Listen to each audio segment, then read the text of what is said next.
Bismillahirrahmanirrahim. Assalamualaikum warahmatullahi wabarakatuh. Perkenalkan, saya Indah Yolistari Hafid dengan NIM 1996142034. Dan pada kesempatan kali ini, saya akan menjelaskan materi dengan topik mikroekonomi dalam perpajakan dan pengeluaran pemerintah. Baiklah, untuk mempersingkat waktu, saya akan beralih pada poin yang pertama. Adapun yang pertama, kontrol pemerintah atas ekonomi. Pada bagian ini terbagi menjadi 3 bagian subtopik. Yang pertama, alat-alat kebijakan pemerintah. Yang kedua, fungsi-fungsi pemerintah. Dan yang ketiga, terdapat teori pilihan publik. Selanjutnya, alat-alat kebijakan pemerintah. Adapun 3 instrumen utama pemerintah untuk mempengaruhi perekonomian, yaitu 1. Perpajakan. Perpajakan di mana pajak dan barang jasa menurunkan pendapatan swasta dan pajak rokok untuk mengurangi rokok. Yang kedua, pengeluaran. Pengeluaran atas barang dan jasa milik pemerintah seperti pendidikan, BPJS, dan lain-lain. Yang ketiga, peraturan pemerintah. Peraturan pemerintah misalnya aturan polusi, dampak lingkungan, dan lain-lain. Selanjutnya, alat-alat kebijakan pemerintah, kecenderungan ukuran. Inilah gambar perpajakan dan pengeluaran pemerintah untuk belanja dan pajak pemerintah pada tahun 1902 sampai dengan 1999. Selanjutnya, kontrol pertumbuhan dan kebijakan pemerintah. 1. Laissez-faire. Sejarah Amerika Serikat, kebebasan mengejar ambisi ekonomi menyebabkan perekonomian meningkat, dibarengi kesenjangan, kemiskinan, diskriminasi tahun 1890 di Amerika Serikat. Pemerintah bukan sebagai pengatur yang baik, tetapi pemerintah hanya sebagai pelayanan publik. Yang kedua, ekonomi diatur. Pada tahun 1930, di mana pemerintah Amerika Serikat lebih dominan mengatur perekonomian. Dan yang ketiga, ekonomi lingkungan, di mana pada tahun 1960 sampai dengan 1970, keamanan pertambangan pekerja lingkungan seperti nuklir dan limbah beracun. Selanjutnya, fungsi-fungsi pemerintah, meningkatkan efisiensi ekonomi. Batas dari invisible hand, di mana invisible hand menghadirkan efisiensi tetapi harus dibatasi oleh pemerintah yang terkait dengan kecurangan, perampokan, pencurian, dan hak-hak kepemilikan lainnya. Selanjutnya, ketergantungan yang tak dapat dihindari. Adapun cara pemerintah untuk mengoreksi kegagalan pasar adalah 1.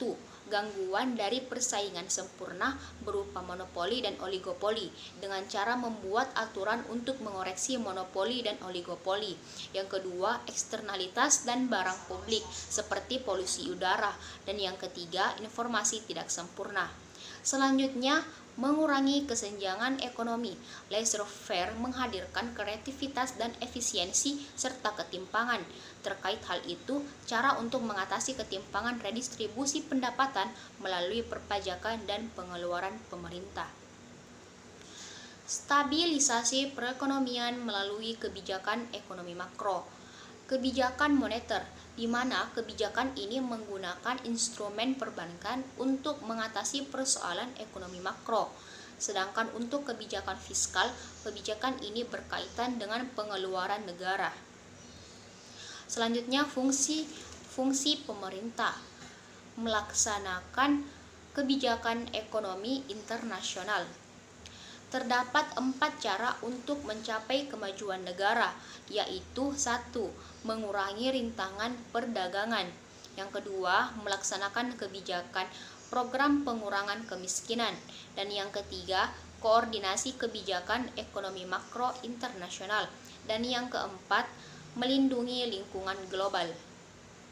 Selanjutnya, teori pilihan publik. Yang pertama, politik. Politik dapat mempengaruhi kebijakan pemerintah. Yang kedua, keberhasilan pemerintah, yaitu keberhasilan tergantung pada apa target pemerintah yang berfokus pada kesejahteraan masyarakat. Dan yang ketiga, kegagalan pemerintah, yaitu mementingkan kepentingan kelompok, kegagalan distribusi pendapatan, mereduksi kemiskinan, dan lain-lain.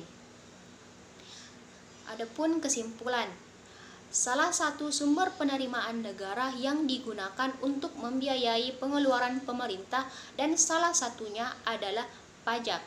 Pajak menempati posisi terpenting sebagai stabilisator kekuatan ekonomi dan kinerja dalam sistem pemerintahan negara.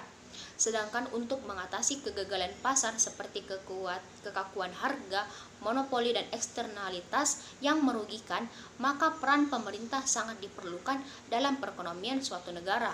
Peranan ini dapat dilakukan dalam bentuk intervensi secara langsung maupun tidak langsung.